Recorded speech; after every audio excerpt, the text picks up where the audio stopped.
Olá, meus amores, tudo bem? Espero que estejam todos bem. Estou morrendo de saudade de vocês. Não vejo a hora disso tudo acabar para encontrar vocês e darmos continuidade à nossa rotina. Mas como não podemos ficar parados e muito menos perdermos tempo, hoje eu preparei para vocês uma aula sobre números inteiros para dar continuidade ao que já começamos em sala de aula. Mas antes, gostaria de começar essa aula com um pensamento do dia, que diz o seguinte: não perca a motivação só porque as coisas não estão correndo como previsto.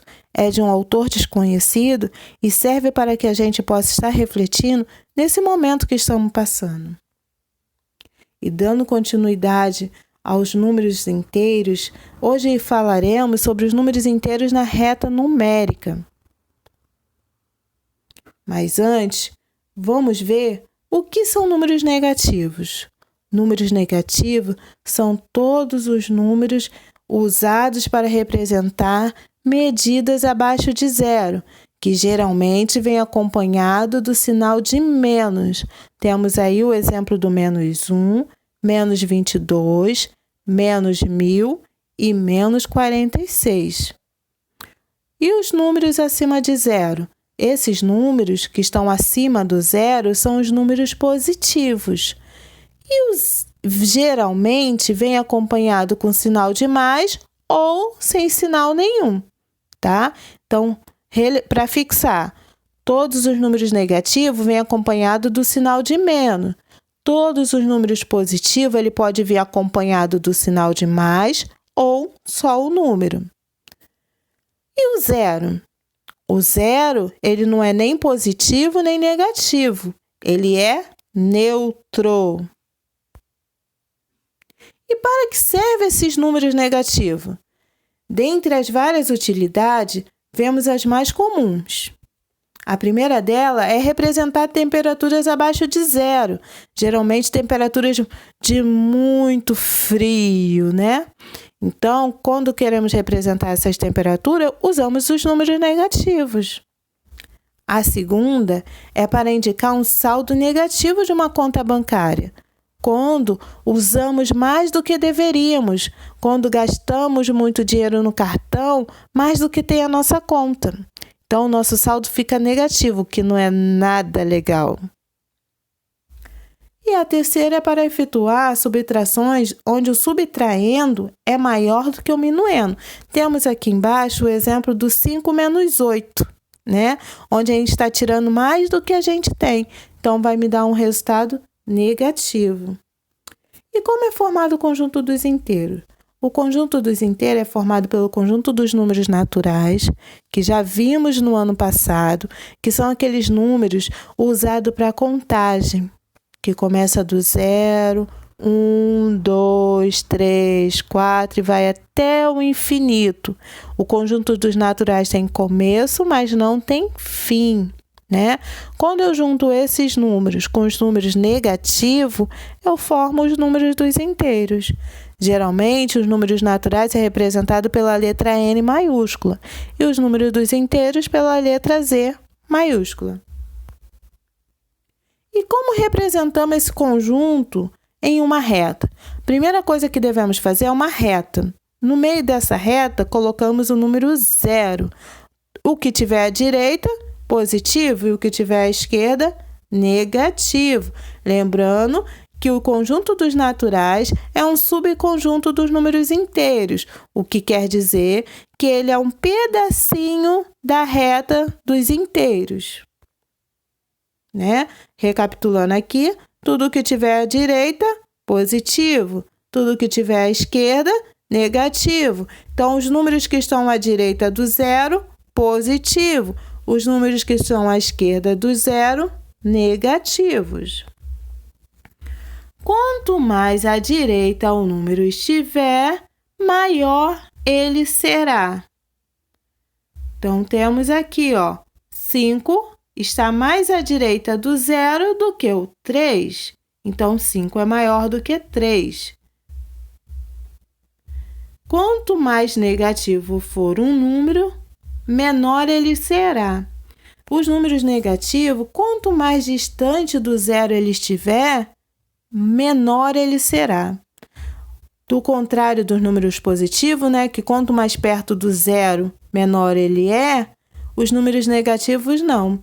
Quanto mais perto do zero, maior ele é. Então, ali a gente tem um exemplo, ó, menos 3 e menos 5. O menos 3 está mais perto do zero. Então, ele é maior do que o menos 5, que está mais distante. E 0 é maior do que menos 2, porque 0 é maior do que qualquer número negativo. Assim como qualquer positivo é maior do que qualquer negativo. Ok? Os conjuntos dos inteiros, eles podem ser representados na reta horizontal, né? Como já foi falado, onde tudo que está à direita do zero é positivo e tudo que está à esquerda do zero é negativo. Ou podemos também representar ele na reta vertical. Aí, o que está acima do zero é positivo e o que está abaixo fica negativo.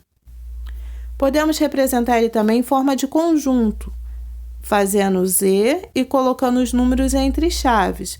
Observe que tanto no começo quanto no final tem a reticência aí. Isso quer dizer que o número dos inteiros ele não tem nem começo e nem fim. Uma coisa importante é que o conjunto dos inteiros ele tem alguns subconjuntos. Vamos ver? Então, aqui, eu tenho 5 subconjuntos. Eu tenho Z com asterisco em cima, que quer dizer que são todos os inteiros sem o zero. Lembra que eu já falei para vocês que sempre que eu tiver o asterisco em cima, quer dizer que o zero não faz parte desse conjunto? Então, se eu tenho o Z com asterisco lá em cima, eu vou ter todos os números negativos, todos os números positivos, mas não vou ter o zero. E como que eu vou chamar esse conjunto? É o conjunto dos inteiros sem o zero. Eu tenho o Z com o sinal de mais lá embaixo, que quer dizer que é todos os números positivos. E como eu chamo esse conjunto? É o conjunto dos números inteiros que não são negativos. Tem o Z menos, que vai ser todos os inteiros negativos, e ele é chamado do conjunto dos números inteiros não positivos. E também temos o conjunto dos inteiros não negativos e não positivos, tirando zero, né? Quando eu tenho o asterisco e o mais, eu tenho o conjunto dos inteiros positivos. E quando eu tenho o asterisco e o menos, eu tenho o conjunto dos inteiros negativo. Agora vamos ver o que é um número oposto ou simétrico, que quer dizer a mesma coisa. Um número será oposto ou simétrico de outro quando ele for representado numa reta numérica e ele ter a mesma distância da origem, ou seja, dois números eles são opostos quando eles têm a mesma distância do zero. Aí temos o exemplo do 15 e o menos 15. De 15 até 0, a gente tem 15 unidades.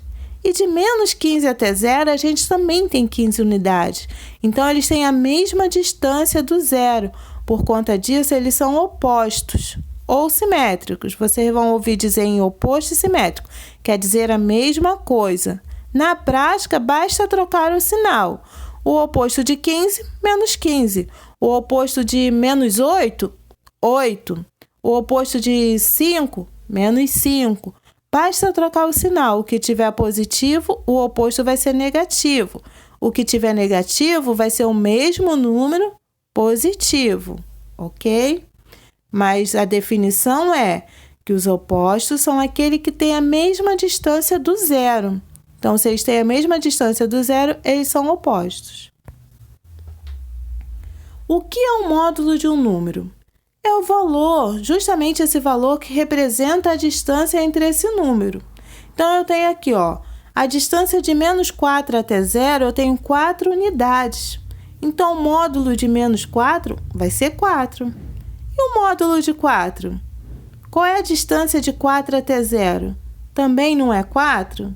Então, o módulo de menos 4 e de 4 é 4. É justamente essa distância. A distância do número até o 0 é o módulo. Então, o módulo sempre vai ser positivo, porque ele representa uma distância. Aqui temos um outro exemplo. Temos o ponto B, que representa o número menos 2, e temos o ponto A, que representa o número 2. Então, o módulo do B é 2 unidades.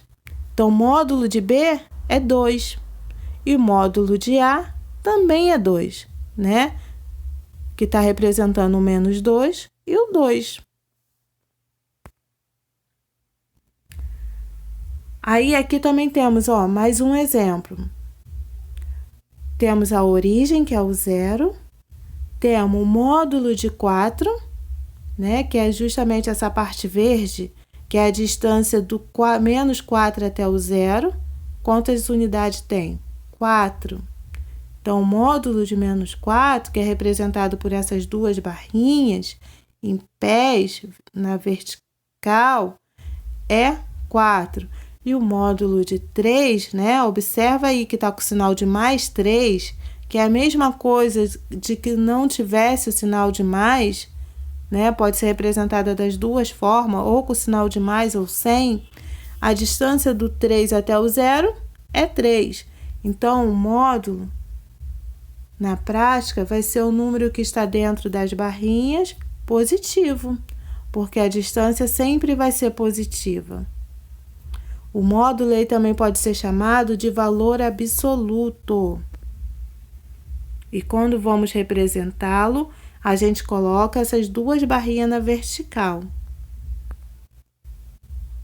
Agora, amores, façam a lista de exercício de números inteiros parte 2. Né? Com esse conhecimento que nós adquirimos agora, temos capacidade para fazer e também para fazer os exercícios do livro da página 30 até a 34. Né? Breve estarei postando a lista de exercícios de números inteiros parte 3. Beijinhos e até a próxima!